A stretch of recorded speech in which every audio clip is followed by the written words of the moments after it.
right, football fans, I got a crazy fun fact about the wild card round that's coming up because season's winding down, right? And we love football. We don't want it to go away, but we love the playoffs. And wild card matchups, they're so much fun. And I remember this game back in the day. The biggest wild card comeback in NFL history happened in 1992 when the Buffalo Bills overcame a 32-point deficit. That's crazy to defeat Houston. And is a backup quarterback, too. It's an awesome game. Like, I remember being a kid watching that, being like, I cannot believe they came back. Obviously, DraftKings wasn't around. I'm very sad about that. But it's time to get in on the action right now with my partners at DraftKings Sportsbook.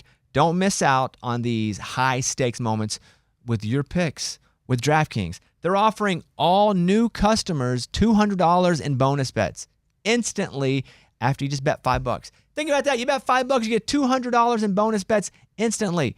Download the DraftKings app now. Sign up and use the code Bobby. That helps us. You get the deal. It's awesome. BOBBY. Stay in on the action. Use your $200 in bonus bets on DraftKings same game parlays for a shot at an even bigger payout. Combine multiple bets together from the same game. If sports betting is not available yet in your state, you can still join in with DraftKings Daily Fantasy, and you can have a shot to win cash prizes. Again, download the DraftKings Sportsbook app. Do it now. I do it. I love it. New customers use my promo code Bobby and bet just $5 on any wager and get $200 in bonus bets instantly. The promo code is Bobby, only at DraftKings Sportsbook. The crown is yours. Here we go. On the Bobby Bones Show now. Dylan Marlowe and Dylan Scott. All right, question for you two Dylans. When you're together, how do they talk? Who's what? I'm Dylan number 1. He's Dylan number 2. Okay, now did you just declare that right now? And you like, so No. you're by the way, that's Dylan Scott in deeper voice, so you get to go, I'm one. Is that what it is? Well, I mean, it's I'm older, Okay, fair. better looking. I mean, it's just part of it. Yeah, I agree with that. I don't. Dylan Scott. Both equally beautiful. So you're Dylan 1? Yeah. Yeah. I took Dylan on tour a couple of years ago. I guess that's and he was yeah. opening. So, I mean, Yeah. I have to For be Dylan sure. number 1. Yeah. You're Big Dog Dylan. That's what I call you then. You should make him call you Daddy. Big Dog. He's Daddy. I go Daddy Daddy, Dylan. every Dig now Dog and then. Dylan. Yeah. Dig, yeah. My boy. So on this song, which by the way, congratulations, it's a monster hit. It's all of it's been like, wow. I bet they wondered, should we put two Dylans like in the room where like executives that wear ties like sit together with button-up shirts and they debate what they're gonna invest their time and money in. You think they were like, can we do two Dylans? Probably. I mean, They turned us down at first. now we're talking Yeah. because I can understand the confusion, regardless of how awesome the song is and the idea is. I can still be like, I think one Dylan's enough. Let's find like a John. Well, I mean, there's multiple Lukes out there. Cool. 11. Yeah. You know. Just in this room. Yeah. Yeah. Yeah, we got shot down the first time we brought boys back home in. Yeah. Yeah. Because. I honestly have no idea. Yeah. I'm glad we did. Yeah. Now, you know. What'd you learn from it? Why are you glad it got shot down? It was just better timing now, Way I think. better Don't time, you think? Yeah. I mean, the first time that we were gonna put it out, I didn't have a deal, so there was no shot at radio. I don't think. So later when we put it out, I had a record deal, so we were able to have like a radio team and stuff. So Well, you got a little more oomph behind you. yeah. Yeah. So then help me out here. Whose song is it? Dylan number 2. Well, I Okay. wrote it, and then But is it Dylan Marlowe feature? I guess I'm just confused by all this, you know? Yeah, it's my song featuring Dylan Scott. Yeah. And So then, it's on because I'm looking. Oh, I pulled it up. It's Dylan number 2 featuring Dylan number 1. Oh, that's what it says. I'm looking at it right now on the stream. Yeah, Dylan number 2 featuring Dylan number 1. It is. So Dylan Scott, I have to call him by their full names. You wrote this. Yes. How long ago? Tell me about it. Tell me about what's up in the room. Did it start off as the same tempo? Like what happened with the song? I wrote it probably honestly, I don't know, 3 years ago, maybe close to 4, with Seth Ennis and Joe Fox, and I just sat on it for a while. And when he brought me on tour, he was like, "Hey, can you show me some stuff you're pumped about?" And I showed him that. I think it was your idea. He's like, "Dude, let me sing on this, and we'll just be two Dylans on one song." That's cool. Yeah, so that's kind of how it happened. He took you on tour back in the day? Yeah, first tour. Yeah, And so how'd that go? that was sick. What'd you learn from him? Act like he's not here. Okay.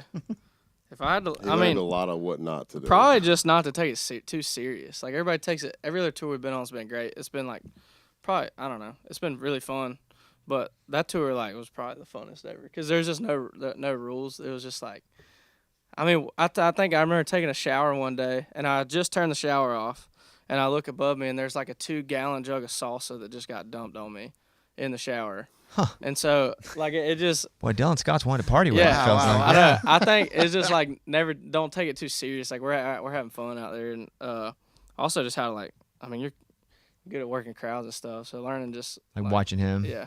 What about like he's pretty jacked? Dylan number 1's pretty jacked. Did Yeah. did that rub off on you? Well, he actually got that workout regimen for me. See, there you go. I didn't know that. Dylan number And, 2 told Dylan number 1. Wow. Yeah. No, I think the first time I ever did pre-workout, Dylan was like, "You ever had this?" I was like, "No." And it's like, he's like, "Dude, take a scoop of this." Oh, you mean like a powder? Yeah. Yeah. Oh yeah. Oh. First time I'd ever tried it, and I was like, coming out of my skin. played 3 Dang, hours. I didn't know I took your pre-workout virginity too, dude. Come on. Hey, man. Is that like a You want to get some thing? pre-workout? Your first one's free. Bobby, tour do you sounds take crazy. pre-workout? Yeah, it depends how exhausted I am before I work out.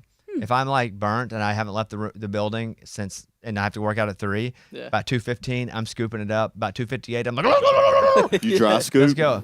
I can't. I tried. can't I would. either. I start. Even if I do enough spit in my mouth, I still can't get it all the way down. Then I choke for the next hour of like little Yeah. floods in Yeah. there. Yeah, I figured you dry scoop or like do it through all the holes, like just dry all the holes. Yeah. You know what I mean? Like, because you're that dude, you know? Dylan number 1's that dude. I want to play the song real quick. We have a lot to talk about. So set this up here. Dylan Marlowe, Dylan number 2. Yeah.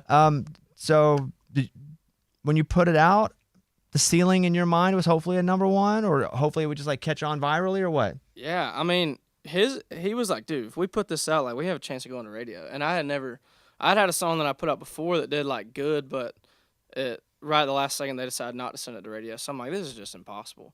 And then when we posted like the first video of us, it kind of blew up. That was the first like really viral thing that ever happened to me. So I was like, let's go. We just sent it that right there. And the checks will be coming. Oh, will they? The Country Till I Die tour. You got a lot of shows. You got shows. you got a lot of shows. You got a lot of hits. Do you play them? Oh, we play. Of course you do. I thought so. I What thought do you'd you say that. mean? Yes, sir. I'm really just an influencer, Corey and Amy. So It happens to some people. I know people that enjoy your home life. oh yeah, They don't yeah. even they don't. It's not they don't like your music, but they know you from what you do on your Instagram at home in your family. Is that a bad thing? No, it absolutely is. You need 9. Influencer? You need 9 ways for people to know you, and you need 4 revenue streams at least. Okay, cool. There you So go. don't feel shamed. All right. Will you do an influencing tour? That'd be hilarious. I don't You know just- what that is. I don't either, but it'd be fun. Influencing. Just go out and influence people. Yeah, just go hang out with the kid, my wife and stuff. You know. Okay, so you're doing shows all the way through May. You guys, it's all the cities we're in. Boston, you got Cincinnati, in Toronto. You're going to Canada, Boise, Salt Lake City. Go check out Dylan Scott. Tell me something about your show. Just a random fact. When people come to see you, they will experience blank. I mean, they're just gonna experience a bunch of real stuff, man. I mean, I like to have a good time. Like Dylan was talking earlier, I don't take it too serious, man. It's at the end of the day, it's not rocket science. It's just music, you know. So I just like people to come and have a good time and not worry about what's going on in their life. And Maybe some salsa Rock and roll. gets dumped on you randomly. gosh. Yeah. That would be fun. Every show, someone gets some Never salsa. know. All right, Dylan Marlowe. Let's talk about you. New record, Yeah. the old mid-20s crisis. Mid-20s crisis. I just roll my eyes at that. It ain't a crisis, but I hear you. And to you, you are a songwriter. Like you're a songwriter. Yeah. How important was it to you to write a bunch of these? I mean, you co-wrote, I guess, every song on the record. Yeah. How important was that to you? Yeah, it was important. Just helps me like sharpen my craft, I think. But I've also never been opposed to like taking an outside song. But at this point in my career, nobody's like sending me the A+ songs yet. So we're getting there. But so until then, I'll just write all my own stuff. they're about to. Yeah, they're, for sure. DylanMarloweOfficial.com, and again, the Mid-20s Crisis Tour, same thing. I'm going to give you the same question. If Yeah. they come to a Dylan Marlowe tour, they will experience blank. Gosh, just a good time. I mean, same thing. I think I learned from him not to take it too serious. But the funnest thing about this tour, we've got to play some of these songs on the record one time at an album release show here in town, and it's super rocking. So it's gonna be probably different than any show that we've ever done, just as far as like the music. So I'm excited to play it live. For both of you guys, Dylan Scott, what song do you play where the crowd sings back or screams the loudest? Which one? Yeah, which one? Pick one. I got one. They play them boys back on. Hey, there was a time I had none. You know, we're just. But that ain't now. If you play, what song do they scream the loudest right now? Golly, right now. I mean, honestly, dude, what's crazy is, I mean, I had my first number one. I was 25, so that's what. Shoot, that was almost 9 years ago. I mean, My Girl, they're still screaming My Girl. But, like, even we released a song back in March that, you know, was not a single. It's just a DSP release called What'll Never Have. And, I mean, they're screaming it back to us, you know. It's crazy. And then, Dylan, I know you made a joke, like, it's your hit. But, you have fans, a lot of fans. Yeah. What song did they, let's take that one off. Take the single off. What song, if you play it, do most people know and sing along the longest? If you take that one out, probably Record High. Probably the next. That's one I'd scream for. Next Or the runner-up. Taylor Swift cover you do. Yeah, we did a really cool like punk rock Taylor Swift cover on Of this what? tour. Which one? Which song? Back to December. Oh, that's good. It's Oh, awesome. man. Back to I play it for you, but December. you get in trouble. I know. I wish we could play that on the podcast. I need to hear it now. I know. Okay. Thank you, guys. Congratulations on the song. It's a big old massive hit. I love when somebody does something a little different. Two Dylans, never seen it done before. And you guys just did it. We did it. Nobody will ever try it again either. You've put the flag in Two Dylans. That's right. Sounds like a law firm, and I like that. Dylan and Dylan. Dylan and Dylan. Dylan and Dylan. That is correct. Called Dylan and Dylan. Dialing. Go watch them on tour, stream the music, buy merch up on there. Because, again, you want to help an artist these days, everything is that kind of stuff helps. Like, even buy merch if you're not at a show. And you're like, I'm a big fan. Buy a hoodie or something because it really does help an artist. It's how artists make money because the old days of the CDs, those are long gone, aren't they, boys? Dylan Marlowe didn't have a CD player. I have one that I hook on my belt. Yeah, he's like, Flip it shut, a Linkin Park CD. he's like, I wear that just to be funny. Like, thank you guys, big fans of both of you, and I appreciate you guys coming in. Yeah. Thank you. There they are, Dylan Thanks for Marlowe having and Dylan Scott. Nice job. It's a Bobby Bones Show.